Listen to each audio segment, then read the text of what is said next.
My newborn baby was only 9 days old, sleeping peacefully in her carrier, wrapped in a tiny pink blanket. We were standing in our front yard, getting ready to take her to her first doctor's checkup. Then Karen showed up, our furious HOA president, in her bright red jacket and her usual anger, stormed across the lawn shouting, "You can't leave baby equipment on the sidewalk. This is an HOA violation." I tried to explain, "Karen, it's not equipment. It's my daughter. She's 9 days old." But Karen didn't care. She never did. She marched right up to the carrier, pulled a yellow taser from her bag and screamed, "Then move IT or I will." Before I could reach her, she jabbed the taser forward, sparks flashing, electricity crackling inches from my newborn's blanket. My baby woke up and began to cry, a tiny helpless sound that made my heart stop. Karen laughed. "That'll teach you people to follow the rules." She had no idea.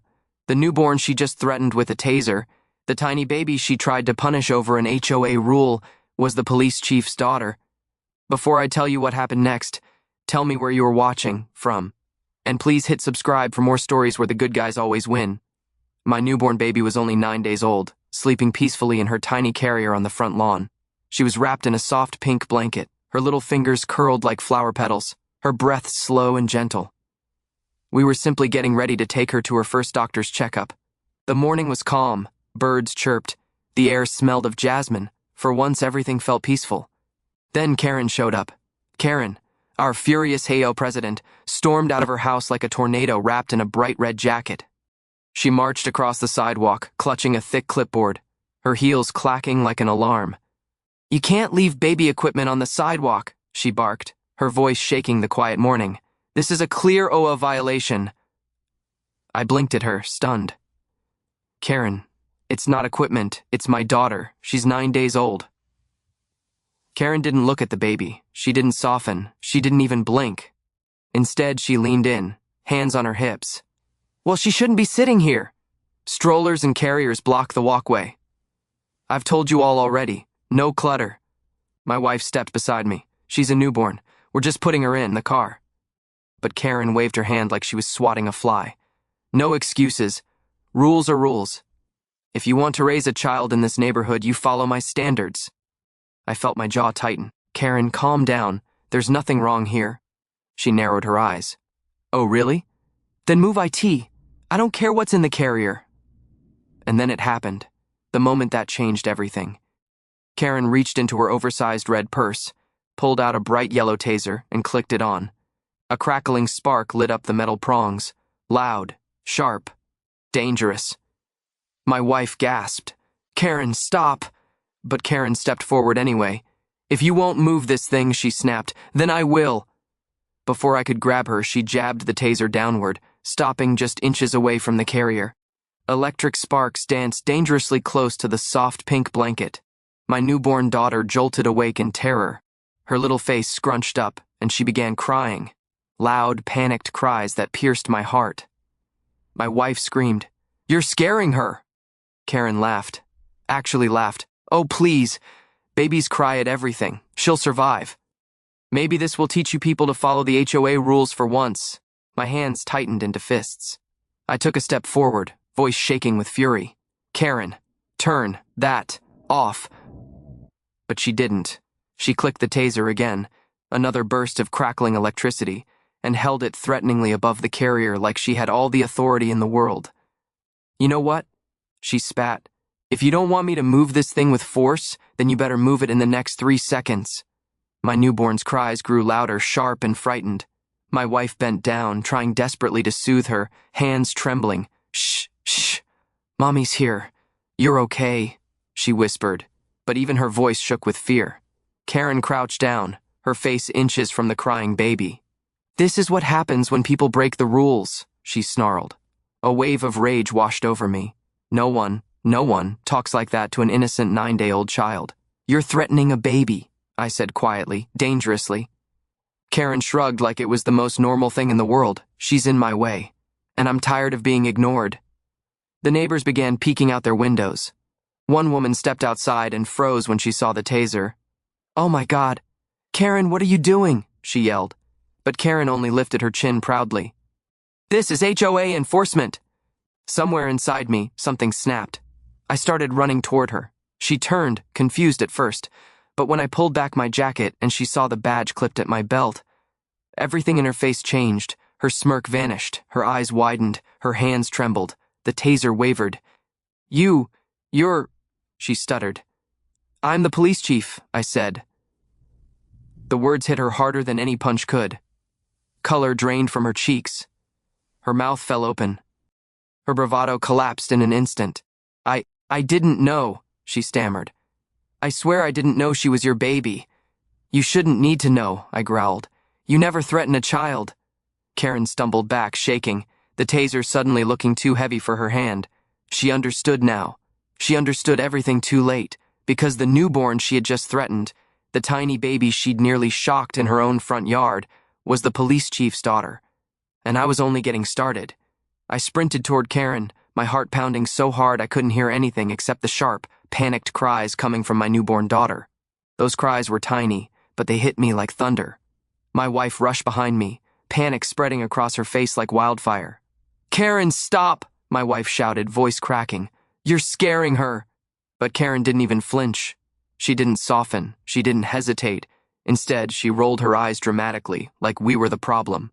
Oh, please, Karen scoffed. Babies cry for everything. She'll be fine. Maybe this will teach you two to follow the HOA rules next time. She's 9 days old. My wife cried, her voice shaking with a mix of fear and disbelief. Karen waved the taser again, sparks crackling dangerously in the morning air. She held the weapon like it was a toy she used for fun, not something that could terrify an infant. And 9 days is plenty of time to learn the rules of this neighborhood, she yelled. I'm tired of you people acting like you own the place. I leaned over the baby carrier, shielding my daughter with my body. The sparks from Karen's taser were still fizzing. My jaw tightened so hard it hurt. Put the taser away, I said slowly, each word shaking with low, controlled anger. Karen planted a hand on her hip.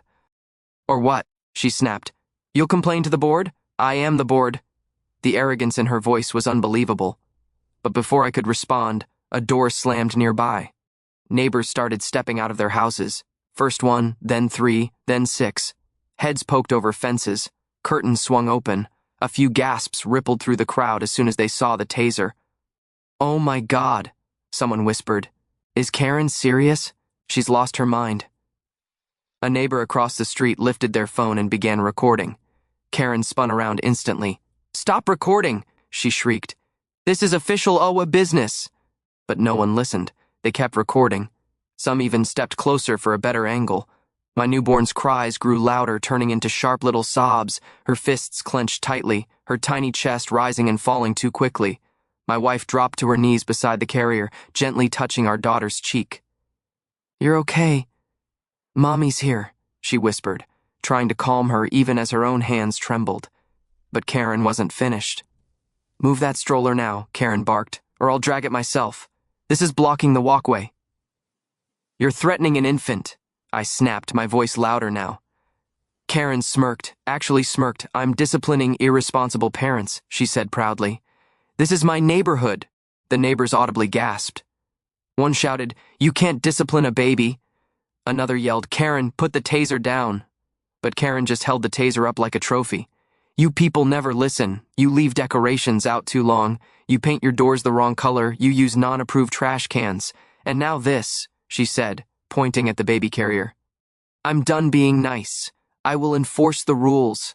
You've never been nice, someone yelled back. A few neighbors stepped closer, forming a small protective half-circle around us. Karen, that's a newborn, an elderly woman said gently. You need to calm down. Karen snapped around. Don't tell me to calm down. If they would follow the rules, none of this would be happening. The baby let out a painful wail, a sound that sliced right into my chest.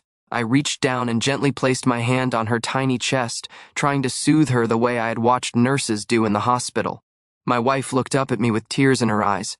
She's terrified, she whispered. She was just sleeping. Why would someone do this? Karen overheard her and scoffed. She'll live. Toughen her up early. The neighbors erupted. What? She's just a baby. Karen, you're insane. Karen held the taser even higher, as if to prove she still controlled everything. This is my neighborhood. she declared, her voice shaking with fanatic self-importance. "And you people will do exactly what I say." She still didn't know who she was screaming at. She didn't know why the neighbors' faces were slowly shifting from anger to shock. She didn't know that I was moments away from ending this insanity, but she was about to. I adjusted my jacket, and the movement revealed the badge clipped underneath. A few neighbors noticed first. "Oh my God," someone whispered. "He's a cop. No, look at the badge. He's not just a cop." Karen didn't see it yet. She was still ranting. "You all need me. Without me, this place would fall apart. And then she turned toward me again. Her eyes drifted downward. She saw the badge. She blinked, stopped mid-sentence. Her face drained of color, fast. She stared, unblinking, at the gold badge glinting under the sunlight. Her mouth fell open. You're, she whispered. I took one slow step toward her.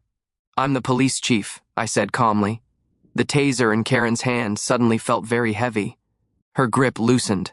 Her face went from enraged to pale and terrified in a heartbeat. I didn't know," she stuttered. "I swear I didn't know she was your baby." "You shouldn't need to know," I said, my voice low and steady. "You never point a weapon near a child, not any child." My wife hugged our baby close, still shaking. Neighbors stepped toward Karen now, no longer scared. Karen stumbled backward. Her entire world had just crashed around her, and she knew it. She had finally crossed the one line she never should have crossed, because the tiny newborn she threatened with a taser was the police chief's daughter. And in that moment, Karen understood that she had made the biggest mistake of her life. Karen stood there with the taser still trembling in her hand, sparks flickering weakly at the tips. My newborn's crying echoed across the street, tiny, frightened, heartbreaking. My wife stayed crouched over the carrier, trying to soothe her with shaking hands, whispering, "It's okay, baby. Mommy's here. You're safe." But Karen was far from done. She straightened her back, lifted her chin, and snapped at the crowd forming around us. "Everyone back up. This is HOA business," she shouted, waving the taser like a warning flag.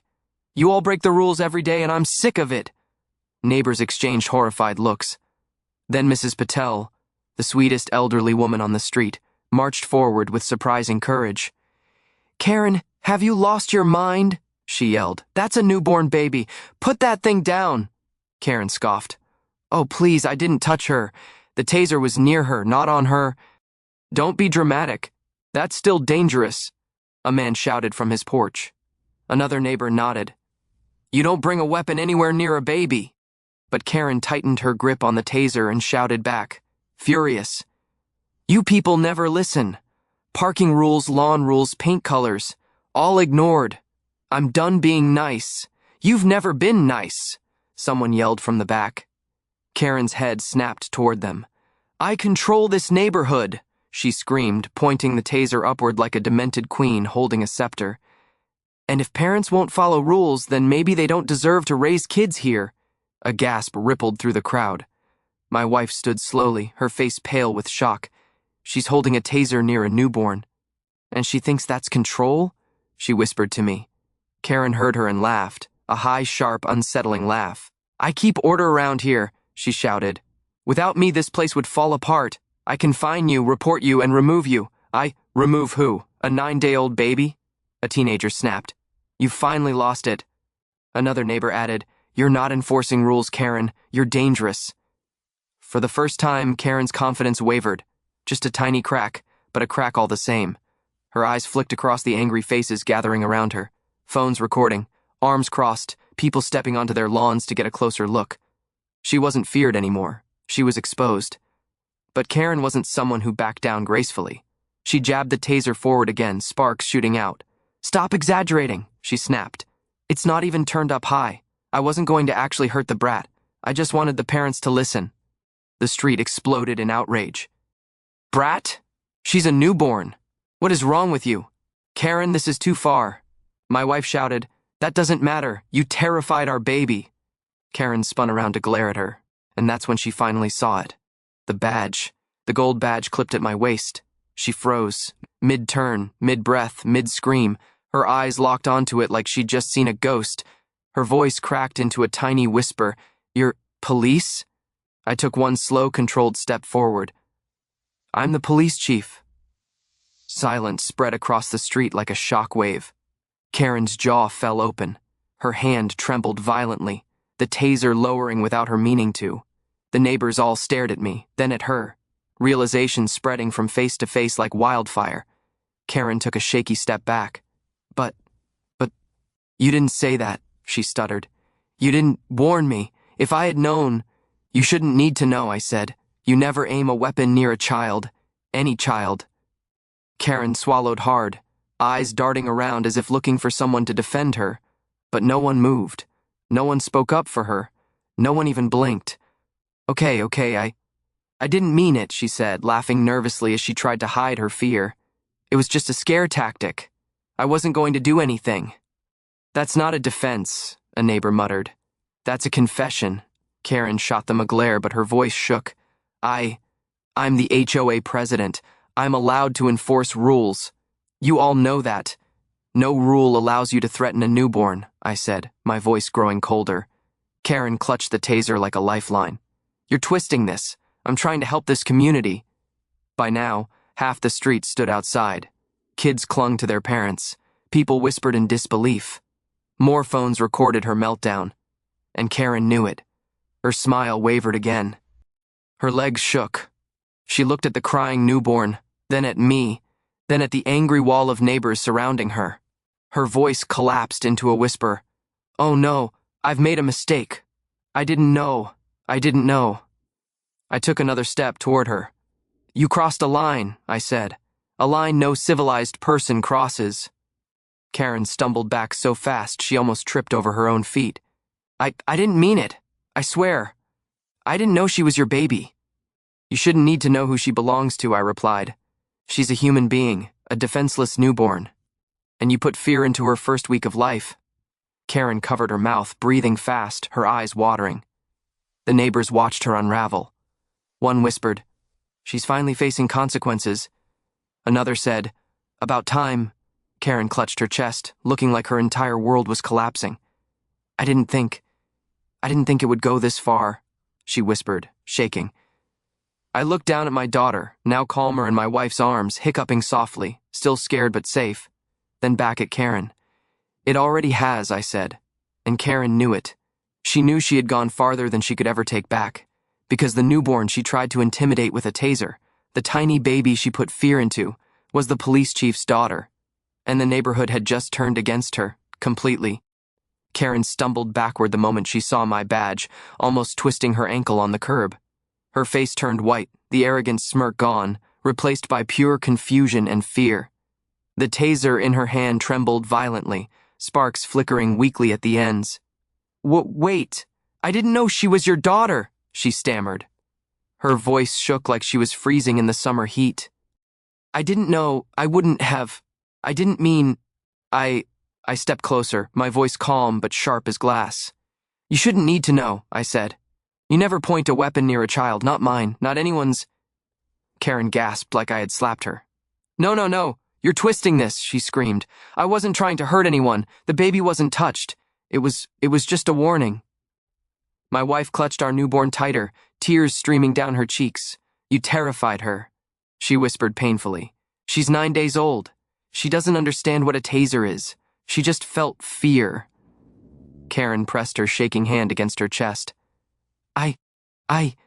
I didn't think it would go this far, she whispered. But the neighbors weren't buying a single word. They crossed their arms, forming a wall around us. You always go too far. You scare people all the time. You act like you're queen of the neighborhood. Karen flinched at each sentence, backing up until her shoulders hit a mailbox. No! Stop! Karen shouted, covering her ears like a child throwing a tantrum. Everyone stop! I was just doing my job. That's not a job, someone said coldly. That's bullying. Karen's hands shook even more. Sweat dripped down her forehead. She looked around frantically, searching for one single friendly face in the crowd. But there were none. The people she'd fined, yelled at, humiliated, and controlled for years were done. Completely done. She took another shaky step backward, her heel slipping on a pebble. She grabbed a fence post to keep from falling. I can fix this, she whispered. We can all calm down. We can talk about this. But no one spoke. No one moved. The only sound was my newborn's soft hiccups after crying so long. Karen held out her hands desperately. Guys, please. I didn't mean to scare the baby. I just wanted them to move the stroller. A teenager snapped. It's not a stroller. It's a newborn. Karen shook her head violently. I know that now. But how was I supposed to know when they leave things everywhere? You all clutter the sidewalks. It's my duty to... My voice cut through hers. You pointed a live taser at a defenseless infant, I said. Calm, slow, heavy. Karen's knees buckled. I didn't think, she whispered again. You never think, someone said. You only threaten, you control, you scare people, and now you scared a baby. Those words hit Karen harder than anything else. Her eyes filled with tears. Not sadness, fear. She suddenly looked like someone drowning. Please, she whispered. Please, don't call the police. But as if the world wanted to answer her, sirens echoed down the street, loud, sharp, getting closer. Karen froze. Her eyes went wide. Her breathing became shallow and rapid, like she was drowning in air. Her hands dropped to her sides, the taser dangling uselessly. Are they coming for me? She whispered, trembling from head to toe. A few neighbors nodded. Yes, finally. You crossed the line. Karen shook her head wildly, tears spilling. No. This can't be happening. Not to me. I'm the HOA president. You all need me. No, someone said. We really don't. Karen turned to me, her face crumbling into fear. Chief, please. I didn't know she was your baby. You shouldn't need to know, I repeated. You should care because she's a baby. A human being. Not a rule violation. Karen's voice cracked like glass. I wasn't going to actually shock her, she cried. It was just a threat. Just intimidation. I stared at her. Threatening an infant is a crime. Her jaw quivered. I didn't mean IT, she shrieked. It wasn't serious. You clicked the taser twice, a neighbor interrupted. You aimed it at the blanket. It was serious. I made a mistake, Karen whispered, burying her face in her hands. That's not a mistake, my wife said softly. That's cruelty. Karen looked at her, eyes red and wild. I'm sorry, she cried. Please believe me. I didn't want to hurt her. My wife hugged our newborn closer. You already did. Karen sobbed harder. No, please, I can't be arrested. I can't. Blue and red lights lit up the street. Police cars turned the corner. Neighbors stepped aside, making a path. Karen sank to the ground, knees hitting the pavement. Her entire body shook. Her voice was barely a breath. Oh no. I'm going to jail. She buried her face in her hands and cried. The sirens grew louder. The cars stopped. Doors opened, and reality crashed down on her completely. Because she finally understood. Threatening a newborn was not a rule dispute. It was a crime. And the father she had screamed at was the police chief. Karen's reign of terror was seconds away from ending forever. The moment the police sirens echoed down the neighborhood, the crowd went still, completely still. Even my newborn, curled against my wife's chest, quieted for a moment, as if sensing that something huge was about to happen.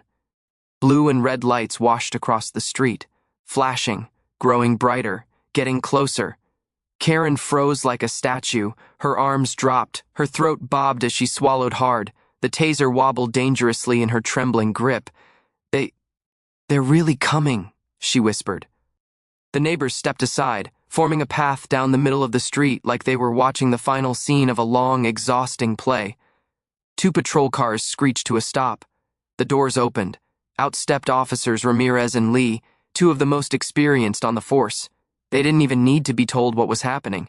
The scene spoke for itself, a crying newborn wrapped in a pink blanket, my wife shaking, holding the baby close, neighbors filming and whispering, me standing protectively in front of my family, and Karen, gripping a yellow taser with a petrified face. The officer's eyes locked on the weapon instantly. Officer Ramirez raised his voice, firm and professional. Ma'am, put the taser down. Karen panicked, stepping back like they were monsters coming for her. No, wait, this isn't what it looks like.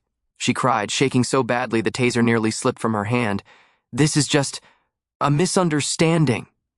Officer Lee stepped forward slowly, hands open but eyes sharp.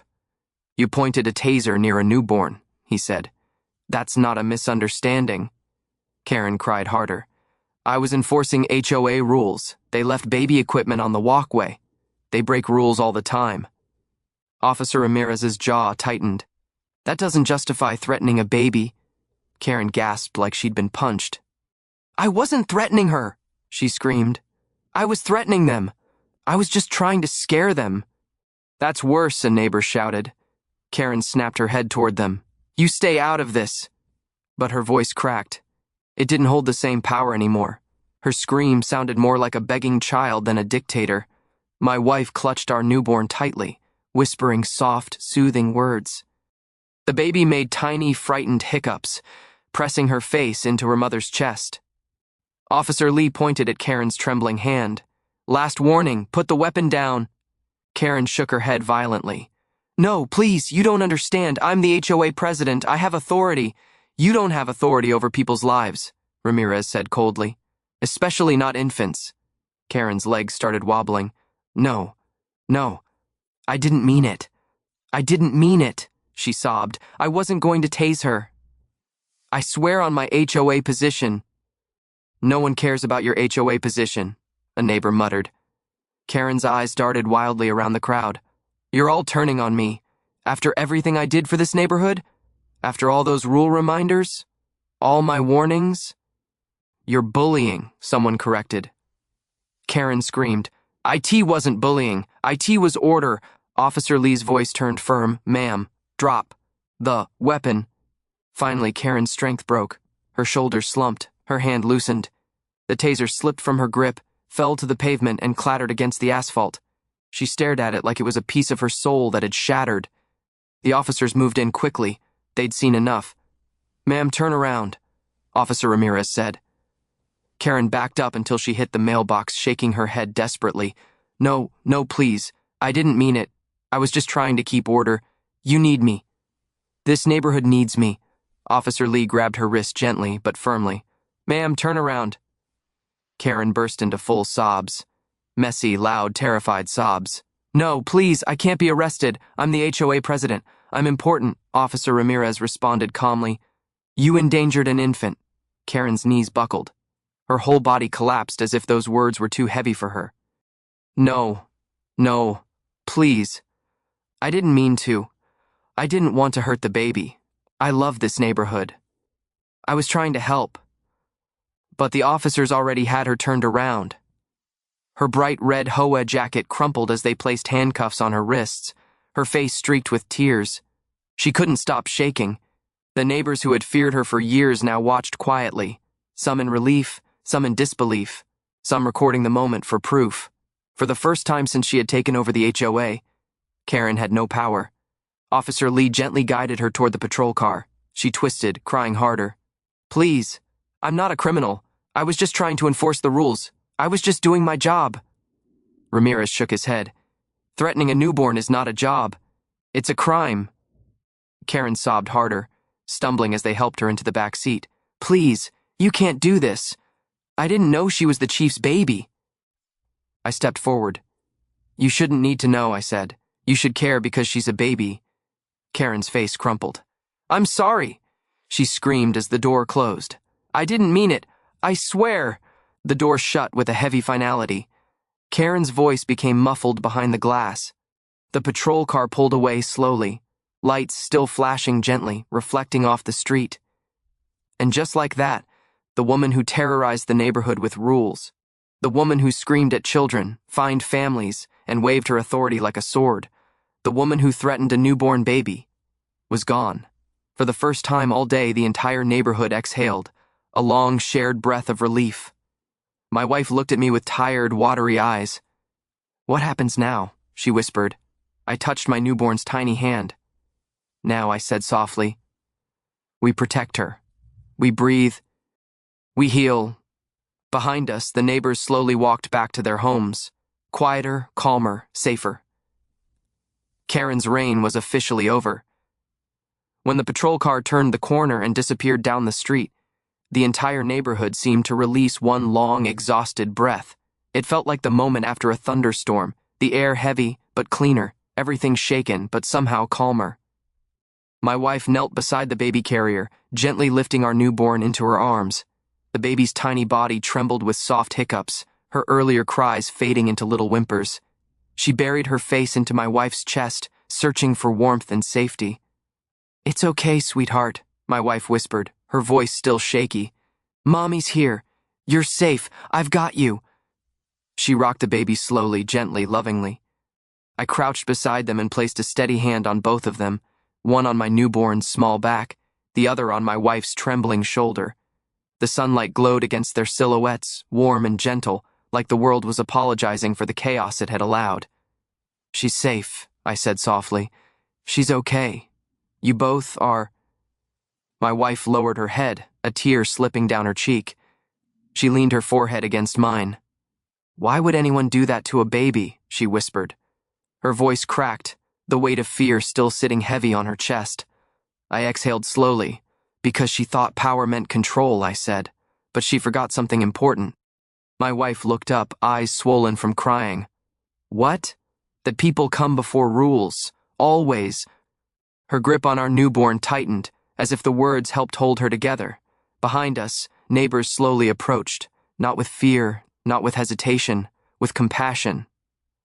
Mrs. Patel held out a warm blanket. "Here, wrap her in this." Poor little thing. My wife accepted it gratefully and gently tucked our baby inside, brushing a tiny curl from her forehead. Another neighbor brought a bottle of water and placed it beside us. "You both went through too much today. We're so sorry." A young mother stepped forward next. "She's just a baby. I can't believe Karen did that. None of us will let anything like this happen here again." Even neighbors who barely spoke to each other were suddenly united, gathering around us like a protective shield. A few offered to help clean up the mess Karen left behind. One man quietly lifted the stroller Karen had knocked over and set it upright. Another reattached the diaper bag that had fallen off the handle. The chaos of the morning slowly transformed into a strange but touching moment of community. I looked around the neighborhood. A place Karen had tried to rule with fear. Now it felt different. Softer. Kinder. Stronger. My wife exhaled shakily and sat on the porch step, cradling the baby, humming soft lullabies. I sat next to her, sliding an arm around her shoulders as she leaned into me. The newborn shifted slightly in her blanket and made a small, soft cooing sound, the kind that feels like the tiniest miracle. My wife kissed her head gently. "I was so scared," she whispered. "I thought something horrible would happen." I hugged her closer. "You protected her," I said. "You held her. You kept her safe." "You did too," she replied. "You ran at Karen like the world was on fire." I sighed, rubbing my forehead. "When it comes to you and her, the world is on fire." My wife smiled faintly, the first hint of calm all day. As the sun dipped lower, casting long shadows across the street, the neighborhood slowly returned to normal. People went back to their houses, but not without checking on us one last time. "Call us if you need anything," someone said. "We're here," another added. "You're not alone," a neighbor told my wife, squeezing her hand. Their kindness warmed the air. Once the last neighbor disappeared behind their door, my wife rested her head on my shoulder. "What happens next?" "With Karen?" she asked. "She'll face charges," I said quietly, "and the HOA will remove her from her position. She won't be back." My wife closed her eyes and let out a long breath, relief washing over her. "Good," she whispered. "I never want her near our baby again." I nodded. "She won't be—" A gentle breeze rustled the leaves above us. For the first time all day, the sounds of nature returned. A distant bird, the soft sway of branches, the faint rustle of grass. Our baby yawned, tiny lips forming a perfect O. My wife smiled. "She's calm again. I think she knows she's safe now," I said.